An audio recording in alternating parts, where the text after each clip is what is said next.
Media మిత్రులందరికీ నమస్కారం. నా పేరు సిఎస్ఆర్. 2019 ఎన్నికల్లో జనసేన పార్టీ నుంచి వినుకొండ నియోజకవర్గం నుంచి నేను పోటీ చేయడం జరిగింది. తర్వాత 2009కి చిరంజీవి గారు ప్రజారాజ్యం పార్టీ పెట్టడం జరిగింది. అప్పుడు మేము కాంగ్రెస్ నుంచి ప్రజారాజ్యంలోకి వెళ్ళాం యువత అంతా. అప్పట్లో కూడా అలానే ప్రజారాజ్యం పార్టీ తరఫున ఎలక్ట్రికల్ ప్రభలు కట్టుకుంటూ వచ్చాం. ప్రజారాజ్యం పార్టీ ఉన్నది 2 సంవత్సరాలు అయితే నేను 4 సంవత్సరాలు ఎలక్ట్రికల్ ప్రభలు కట్టడం జరిగింది.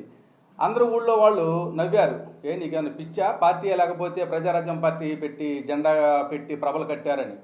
ఆ తర్వాత 2014కి పవన్ కళ్యాణ్ గారు జనసేన పార్టీ స్థాపించడం జరిగింది. అప్పుడు మేము మళ్ళీ జనసేనకు వచ్చి జనసేన టీడీపీ పొత్తులో భాగంగా మేము టీడీపీ తోటి జనసేనతోటి నడవటం మొదలుపెట్టాము. అప్పటి నుంచి మళ్ళీ 2015 నుంచి 2019 దాకా జనసేన పార్టీ ప్రభలు కట్టుకుంటూ వచ్చాం. ఇది అంతా నేను ఊర్లో చలివేంద్రాలు ఇవన్నీ పెట్టుకుంటూ వచ్చాను. ఇది పవన్ కళ్యాణ్ గారి పేరు మీద, పవన్ కళ్యాణ్ గారు ఎటుంటే అటు ఆ విధంగా నేను నడవడక సాగించాను. దైవాధీనమో పవన్ కళ్యాణ్ గారు నాకు ఇచ్చిన అవకాశమో నాకు తెలియదు, కానీ 2019లో నాకు సీటు ఇవ్వటం జరిగింది. నేను సీటు తెచ్చుకోవడం జరిగింది అనమాట. 2019 తర్వాత నేను 2021 వరకు కూడా నేను జనసేన పార్టీలోనే పనిచేస్తూ జనసేన పార్టీకి చేదోడు బాదోడుగా ఉంటూ నా స్థాయిని మించి నేను ఖర్చు పెట్టుకుంటూ ముందుకు నడవటం జరుగుతుంది. ఎప్పుడూ కూడా వాళ్ళ వైఖరి ఎలా ఉంటుందంటే ఏదైనా సమస్య తీసుకురమ్మంటారు. మనకి కరోనా సమయంలో ఇసుక ప్రాబ్లం మీద డొక్కా సీతమ్మ క్యాంటీన్లని పెట్టడం జరిగింది. అప్పుడు పెట్టినప్పుడు మనోహర్ గారు ఉండి ప్రతి నియోజకవర్గం నుంచి ఏదైనా సమస్యలు ఉంటే మాకు తెలియజేయండి, మేము దాని మీద పోరాడతాం అని చెప్పారు.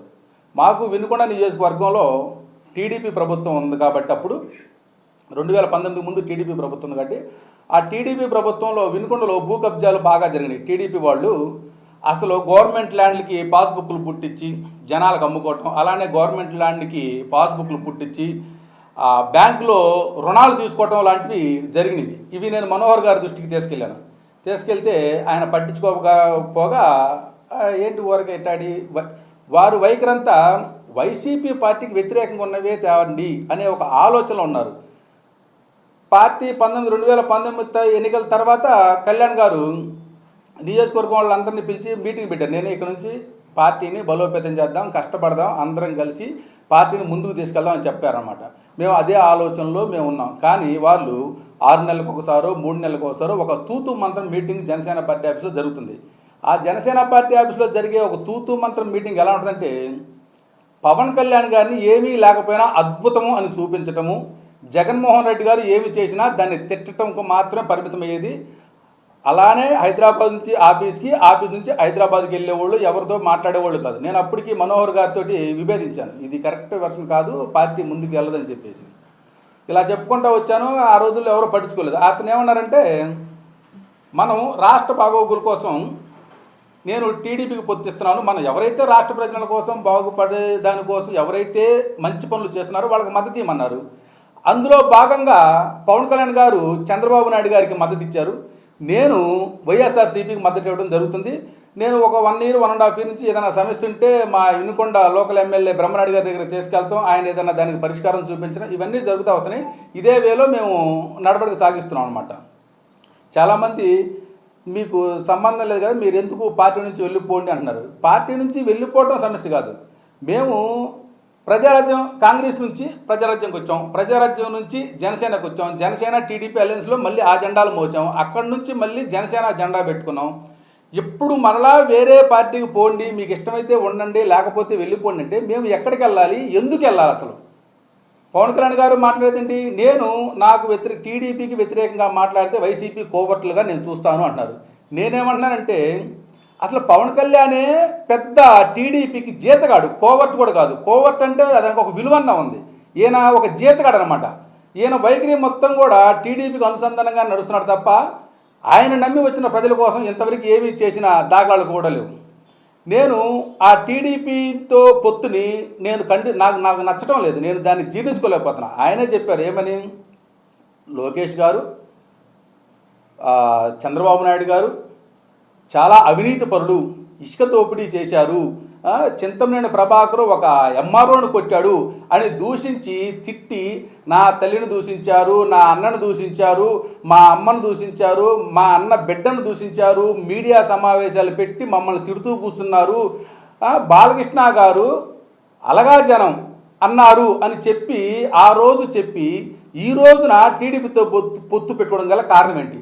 ఆ రోజు 2019కి ముందు చంద్రబాబు నాయుడు గారు చేసిన అవినీతిని మీరు ఎండగట్టి తెలుగుదేశం పార్టీని రాష్ట్రం నుంచి తరిమి కొడదామని చెప్పిన మీరు ఈ రోజున ప్రతిపక్షంలో ఉన్న చంద్రబాబు నాయుడు గారు హఠాత్తుగా మంచివాళ్ళు కావడానికి గల కారణం ఏంటి? మీరే చెప్పారు లక్షల కోట్లు దోచుకున్నారని. ఇప్పుడు వారు మంచివారుగా అవడానికి కారణం ఏంటి? ఆ లక్షల కోట్లు ఏమైనా ఆంధ్రప్రదేశ్ ప్రభుత్వానికి ఏమైనా తిరిగి ఇచ్చారా? వాళ్ళు ఇచ్చిన దాఖలు పోనీ మీరు చెప్తుంటారు లక్షల కోట్లు నేను దానాలు చేశాను, జగన్మోహన్ రెడ్డి గారు మీ జేబులో నుంచి ఎప్పుడైనా తీసి దానం చేశారని. నేను అడుగుతున్నాను, చంద్రబాబు నాయుడు గారు, లోకేష్ గారు ఏ రోజైనా లక్షల కోట్లు దానాలు చేశారా? మరి అలాంటి దానం చేయని ప్రభుత్వం, అలాంటి దానం చేయని టీడీపీ తోటి మీరు ఎందుకు నడవాలనుకుంటున్నారు? ఈరోజు రంగా గారి వర్ధంతి, రంగా గారు చనిపోయిన రోజు. ఇకపోతే ఈ కండవా తీయమని కొంతమంది అడుగుతున్నారు. నేను అదే చెప్పాను, ఇప్పుడు నేను రోజుకు ఒక కండ వేసుకునే పరిస్థితిలో నేను లేను. నాకు నేనన్నా ఈ పార్టీ నుంచి వెళ్ళిపోవాలి, లేదు పవన్ కళ్యాణ్ గారన్నా ఈ పార్టీని టీడీపీలోనో లేకపోతే ఇంకో దానిలో విలీనం చేసుకోవాలి. అసలు ఇంకొక విషయం తెలుసండి, ఆయన బీజేపీతో పొత్తులో ఉన్నట్టు కదా, ఎప్పుడు పొత్తులో లేడు. ఈయన రాజధాని భూములు చంద్రబాబు నాయుడు అనుకోవి ఈయనకు కూడా ఉన్నాయేమో నాకు ఒక డౌట్. రాజధానిలో భూములు ఉన్నాయో నాకు నిజం వాస్తవం చెప్పలేదు, ఈయనకు కూడా భూములు ఉన్నాయో ఒక నాకు డౌట్ అనమాట. ఈయన ఎప్పుడైతే రాజధాని ఇక్కడ కాదన్నారో అప్పుడు హడావుడిగా ₹1 కోటి సైనిక వెల్ఫేర్కి ఇచ్చి బీజేపీ కాడికి వెళ్ళాడు. 2019 ముందు బీజేపీని తిట్టింది మీరే కదా, 2019 తర్వాత ₹1 కోటి ఇచ్చింది మీరే కదా. అప్పుడు మీరేం మాట్లాడారు? వైజాగ్ స్టీల్ ప్లాంట్ వ్యవహారంలో నేను ఒక్కనే పోరాడుతుంటే 18కి ముందు పోరాడితే నేను బీజేపీ నా మీద ఒక గురి పెట్టింది, అందుకని నేను ఇప్పుడు నీ అట్ట కాదు మీరందరూ ముందుంటే నేను అనుకుంటానన్నావు కదా. మరి అలాంటిది ఈ రోజున బీజేపీ వాళ్ళకి ఎందుకు భయపడట్లేదు నువ్వు? ఈ రోజున బీజేపీ సలహా తీసుకోకుండా మీరు పొత్తు ఎలా ప్రకటించారు? బీజేపీ వస్తే రండి లేకపోతే లేండి, బీజేపీ మాకు సాగిస్తుంది అనుకుంటున్నాం, బోకర పనులు చేసుకుంటున్నావు, బోకరెదవా? ఈ బోకరేజ్ పనులు చేసుకునే కాడికి నీకు పార్టీ ఎందుకు? మా అందరిని ఎందుకు తాకట్టు పెట్టావు? మేము వైసీపీ, ఇప్పుడు టీడీపీలో ఉన్న కాపులు టీడీపీలో ఉంటారు, వైసీపీలో ఉన్న కాపులు వైసీపీలో ఉంటారు, వాళ్ళు ఇష్టం వచ్చిన వాళ్ళు ఓటేసుకుంటారు. ఇక నీకెందుకు మధ్యలో?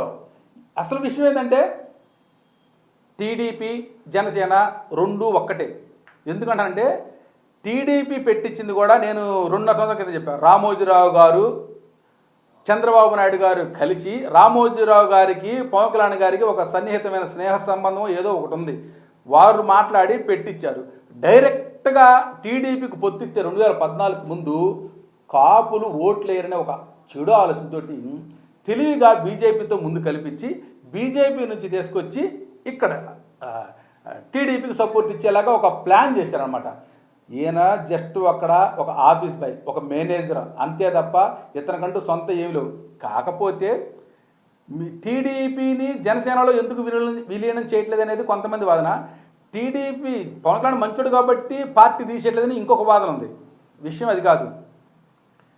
టీడీపీని జనసేనలో విలీనం చేస్తే వైసీపీ ఓట్లు పోతాయి కాబట్టి అందుకని విలీనం చేయకుండా తెలివిగా ఇవి పార్టీలు రెండు, ఈ ఎంత ఓటింగ్ వచ్చినా కానీ అది టీడీపీకి ప్లస్ అవ్వాలి. ఎప్పుడైతే విలీనం చేస్తాడో అదే రోజు చిరంజీవి గారు లాగా పతనం అయిపోయే పరిస్థితి. కాంగ్రెస్లో విలీనం చేసిన చిరంజీవి గారు ఎలా పతనం అయిపోయాడో, ఆయన మీటింగ్లు పెడితే 500 మంది కూడా రాని పరిస్థితి వచ్చిందో అలాంటి పరిస్థితి వచ్చింది. కాబట్టి విలీనం చేయకుండా చంద్రబాబు నాయుడు గారికి పొత్తు ప్రకటించుకొని బతుకుతున్నాడు.